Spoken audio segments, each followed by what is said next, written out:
If you've been posting consistently, if you've been sending emails regularly, and you know that your website should be doing work for you, but you're still not getting sales, that can be incredibly frustrating. So let's talk about some things that you can do to improve your website, your email marketing, and your social media to get those sales. And we'll also talk about some of those things that maybe you're not thinking about, but can have a big impact on your business. So first of all, let's talk about posting content. And I know that it can be so frustrating to feel like you are constantly on a social media hamster wheel, constantly having to post content. However, it might be that the content that you are posting is not landing with your audience. There's a couple of different reasons.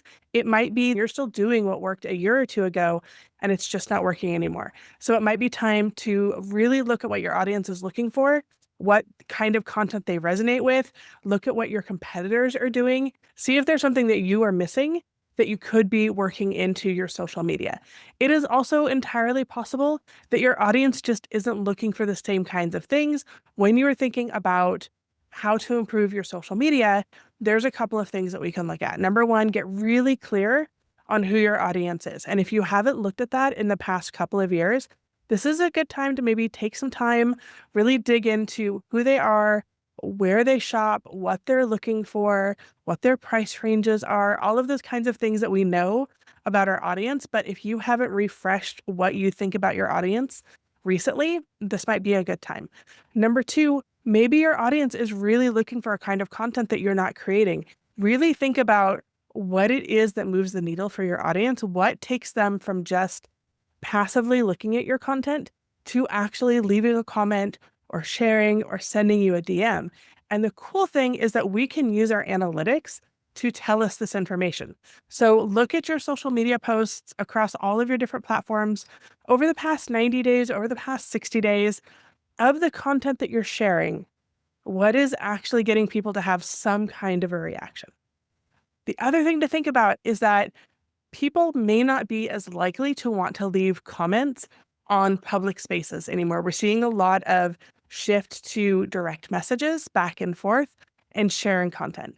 So just because your audience isn't necessarily leaving comments and isn't liking every post doesn't mean they're not watching. And I think that this is a place where business owners can get really frustrated. And I completely understand it because we put so much effort and time and intention into creating these posts, and it can feel like they land flat.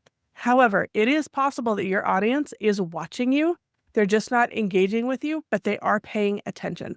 So don't stop posting, but get clear on what you think your ideal audience, who that person is that you really want to sell to, who you really want to work with. What is it that they're really looking for, and how can you provide that? And a slight side quest here. I do want to point out that when somebody goes to your website, they will often go to your social media to check you out. So even if you're not necessarily growing in followers, even if you're not necessarily, being swamped with comments, your audience could be looking at what you're doing. So keep going. Don't give up. Just get really clear on what you think they're looking for and get curious and experiment. I think that that is a thing that small businesses, I know I often do it too. We get frustrated, we get overwhelmed, we get behind on all of the other things that we need to work on. Social media falls to the bottom of the list and it becomes a thing that we're just doing to check a box. Take some time, maybe go to the library, go to your favorite coffee shop, really make some content ideas that you want to experiment with and get curious with the idea that when you are posting, you're going to see what happens. We're not expecting any kind of specific outcome. We're just looking to see what happens to see if it makes a difference for your audience. And if it does, great, do more of that. If it doesn't, move on to your next idea and experiment and stay curious so that you can learn and grow with your audience, so that you don't get frustrated, so you don't get to the point where you just want to quit it all. When it comes to posting on social media, one of the things that I would suggest is to utilize tools like stories, like your Instagram highlights, speaking specifically about Instagram, but your stories and highlights are places that people can go to learn more about you, to get a little bit of a feel for who you are behind the scenes. But the great thing about stories is that you can post a link in your story. So don't be shy about sending somebody directly to where you want them to go, or utilizing your highlights on Instagram for a collection of products so they can go exactly where they need to go. Another challenge I've seen often for small businesses is that they're swamped in all of the day-to-day tasks they need to do. their marketing, their regular work, everything that they need to do with clients, that social media not only kind of falls down the list of things that they need to do, responding to comments and being active on the platform becomes even less important to them. Paradoxically, it can be the thing that makes a difference because when somebody leaves a comment and you don't respond, you're not really engaging with them. You're not really being social on social media. You're just using it as a broadcast platform, which, depending on your goals, maybe that's okay. But if you want to get sales, if you want to grow on social media, you need to use the platforms like a user, not just like an advertiser who comes and drops their content and then leaves. So make sure if somebody leaves a comment that you are responding, engage with other accounts. Don't be somebody who only posts and ghosts, as they say, because it's not going to be as effective for you in the long run. And you're also not training your community to pay attention to you because you just show up in their feed as an advertisement and then bounce. And you show up in their feed as an advertisement and then you go away. And it's just not going to have the same impact as showing up with intention and showing up with a plan and really understanding what they're looking for and giving that to them. When it comes to email marketing, hopefully you're sending an email to your list somewhat regularly. But again, if you are just selling to your list constantly and that's the only thing that you're doing with your email list, it's going to be hard for them to want to hear from you unless you are a big retailer and you're constantly pushing out sales, in which case you've trained your audience to only buy from you when there's a discount, which is also probably not beneficial to you as a small business owner. So when you're thinking about your email list, this is a community. These are people who have given you their email. That's kind of a big deal. And it's important to understand that your email list can be the way that you connect with people without having to be on social media. It's a way for you to get in front of somebody pretty much whenever you want. It goes straight to their inbox. And that's huge. If the idea of promoting your business without having to rely on social media sounds really good to you, check out this video here where I go through all of the different ways that you can promote your business without having to rely on social media. Let's say you're sending emails regularly to your list, but who was on your list? How well do you know them? Obviously, they are going to be signing up either through a freebie or an opt-in or some other way that they signed up. Here's a thing that I have seen many small businesses get into a trap of, is that they have grown their entire email list based on people who are looking for freebies or discounts or who are just collecting information, but they're never really moving forward. So there are a couple of ways that we can improve this so that you hopefully get better conversion on your email list. If you are giving a freebie or an offer or a discount or whatever it is, that it is really targeted to the people that you want on your email list. You're not just creating one just to have one. It really is designed to draw people to you who you really want to work with or who you think would be really good customers for you. Number two, make sure that you have a welcome series.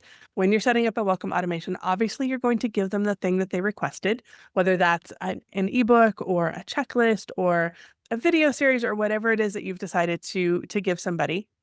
When somebody signs up for your email list, they are more likely statistically to open those first couple of emails from you. So what happens a lot of times is small business owners will be thrilled that they got a new email subscriber, and then they won't send them anything, and it will just be the next email that is in their monthly email or weekly email or whatever it is that they send. But that audience member, that new community member, may forget why they signed up, or it could be that if somebody signs up on the first of the month and you don't send your email out until the 20th, there's a big chunk of time where they're not hearing anything from you, and then suddenly you're in their inbox and they have a higher chance of unsubscribing because they don't remember signing up for your email.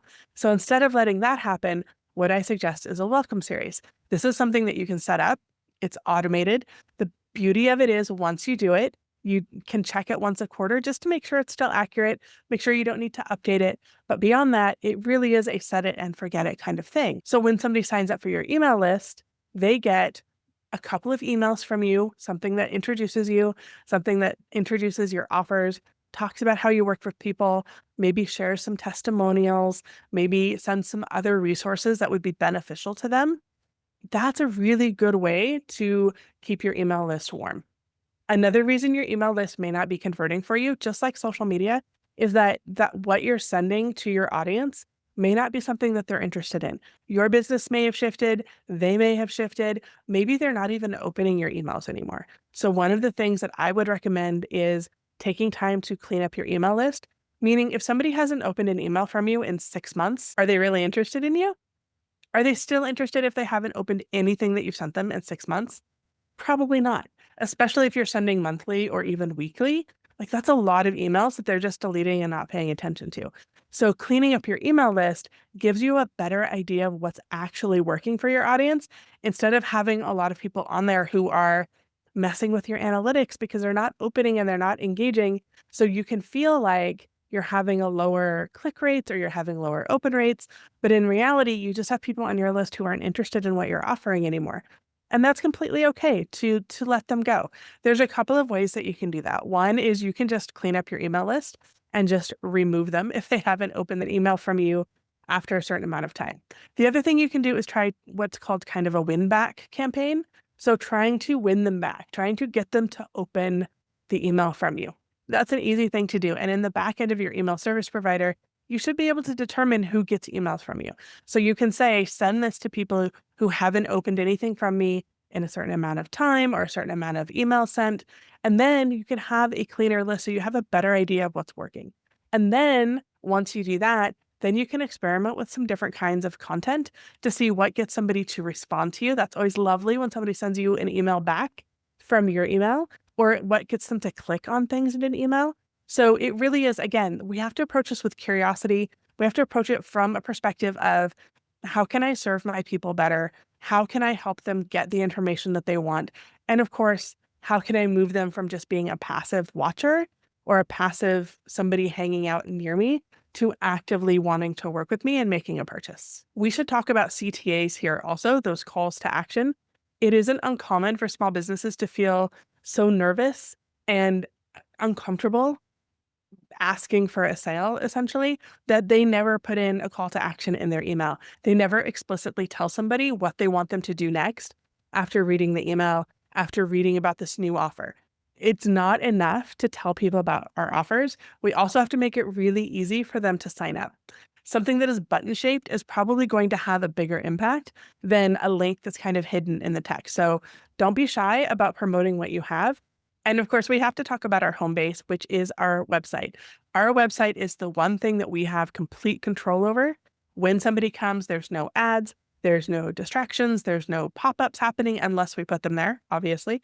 But for the most part, this is a place where somebody can come and learn about us from either they're coming from social media or they're coming from your email or they found you organically or they got a referral. However they landed on your website, we want to make sure that it's working as hard as it can for us to help them make that choice to work with us, to learn more about us, to sign up for our email list, to go watch a YouTube video, whatever it is that we want them to do from our website.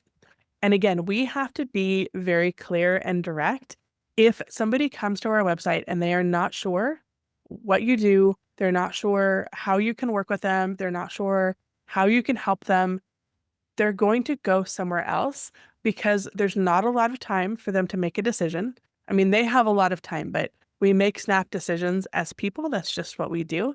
So when somebody lands on your website and they're scanning and they can't see what they're looking for, they're going to go somewhere else. So we want to make really clear that who you are and who you serve, what you offer is really clear as soon as somebody lands on your website. It's really important for somebody to be able to take that next step. Again, buttons are your friend. So if your goal is to get somebody on a discovery call with you or to book a consult with you, we want to make that really clear. We don't want to hide those. We don't want to make somebody work for it. A button that's very obvious is going to help you and it's going to help them because it's going to take stress off of them. They don't have to hunt around to figure out what their next steps are. You've already told them with a nice, clear direction. And that's what we want for your website. We also want to make sure that you're using the words and phrases that your audience would use when they're looking for what you do.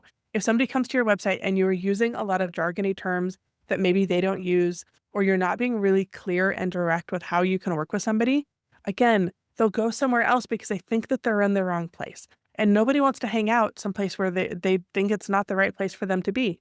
So they will go somewhere else. So when you're thinking about not only the words and the phrases, like the actual in your copy, but also your navigation headings, make those really clear. Don't make somebody puzzle to figure out what that page that they're going to land on is going to be. Don't make somebody really have to think about, is this what I want? Is this not what I want? The goal of your website, of any of your website pages, of any of your sales pages, should be to help somebody make a decision about either moving forward or deciding that you're not the right person. And that moving forward could be booking a call, it could be making a sale, it could be signing up for your email list. There's a lot of variety there. But if we make somebody pause and think and have to consider, they're going to get confused and probably go somewhere else that is clearer and easier for them to understand. Now, the work that I do as a marketing strategist ties everything together because I see it as being all connected. So yes, you could be talking to the wrong people on social media and the right people on your website, and your email people are confused. And you could get some traction there.